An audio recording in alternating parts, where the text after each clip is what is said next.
بسم الله الرحمن الرحيم.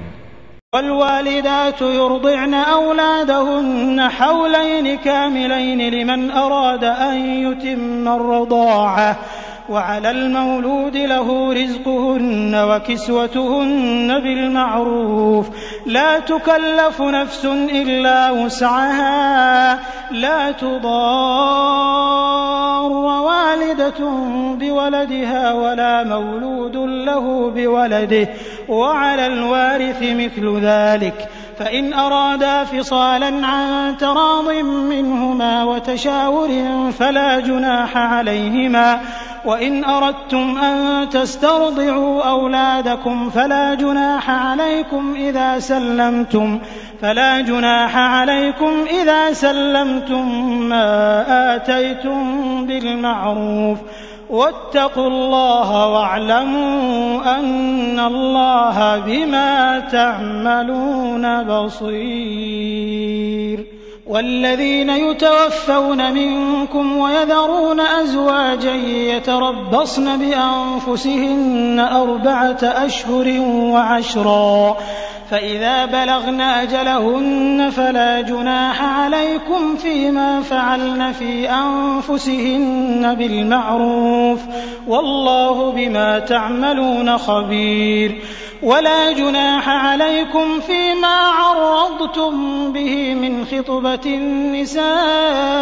أو أكننتم في أنفسكم، علم الله أنكم ستذكرونهن ولكن لا تواعدوهن سرا إلا أن تقولوا قولا معروفا، ولا تعزموا عقدة النكاح حتى يبلغ الكتاب أجله، واعلموا أن الله يعلم ما في أنفسكم فاحذروه، واعلموا أن الله غفور حليم. لا جناح عليكم إن طلقتم النساء ما لم تمسوهن أو تفرضوا لهن فريضة، ومتعوهن على الموسع قدره وعلى المقتر قدره متاعا بالمعروف حقا على المحسنين. وإن طلقتموهن من قبل أن تمسوهن وقد فرضتم لهن فريضة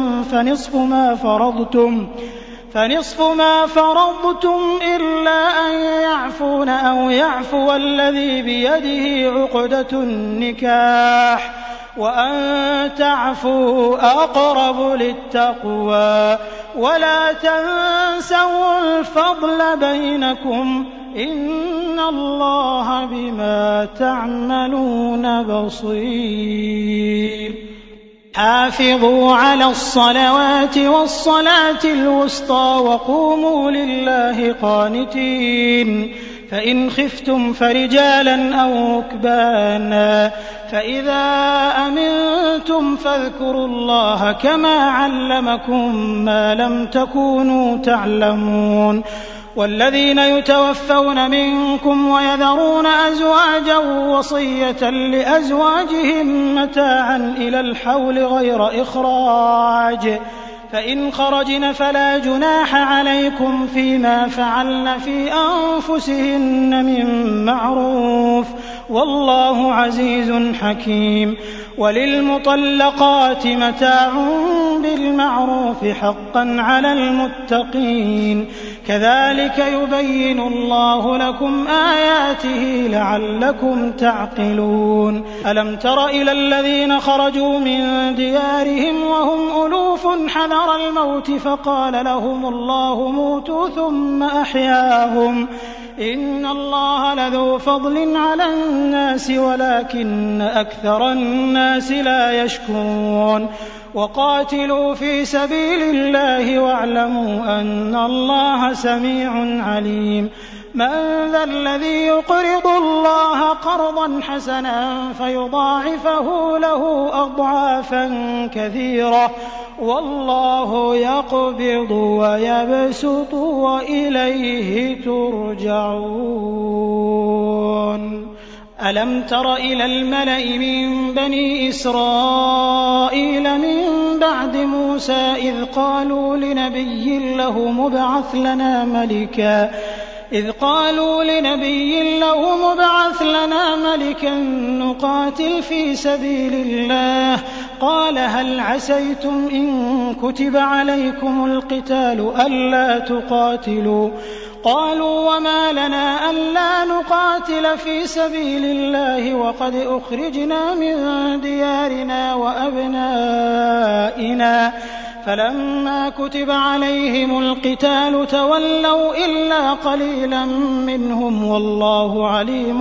بالظالمين وقال لهم نبيهم إن الله قد بعث لكم طالوت ملكا قالوا أنى يكون له الملك علينا ونحن أحق بالملك منه ولم يؤت سعة من المال قال إن الله اصطفاه عليكم وزاده بسطة في العلم والجسم والله يؤتي ملكه من يشاء والله واسع عليم وقال لهم نبيهم إن آية ملكه أن يأتيكم التابوت فيه سكينة من ربكم وبقية مما ترك آل موسى وآل هارون تحمله الملائكة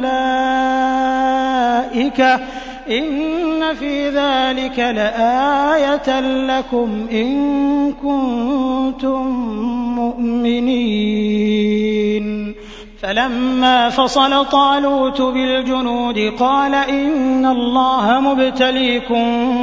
بنهر فمن شرب منه فليس مني ومن لم يطعمه فإنه مني إلا من اغترف غرفة بيده فشربوا منه إلا قليلا منهم فلما جاوزه هو والذين آمنوا معه قالوا لا طاقة لنا اليوم بجالوت وجنوده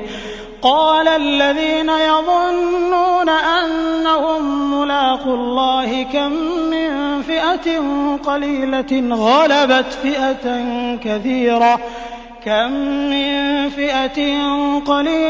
غلبت فئة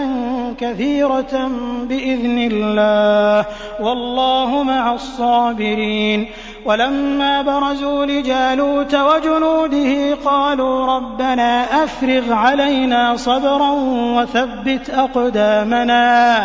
وثبت أقدامنا وانصرنا على القوم الكافرين فهزموهم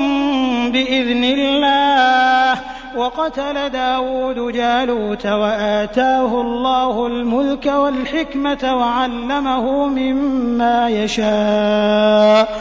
ولولا دفع الله الناس بعضهم ببعض لفسدت الأرض ولكن الله ذو فضل على العالمين تلك آيات الله نتلوها عليك بالحق وإنك لمن المرسلين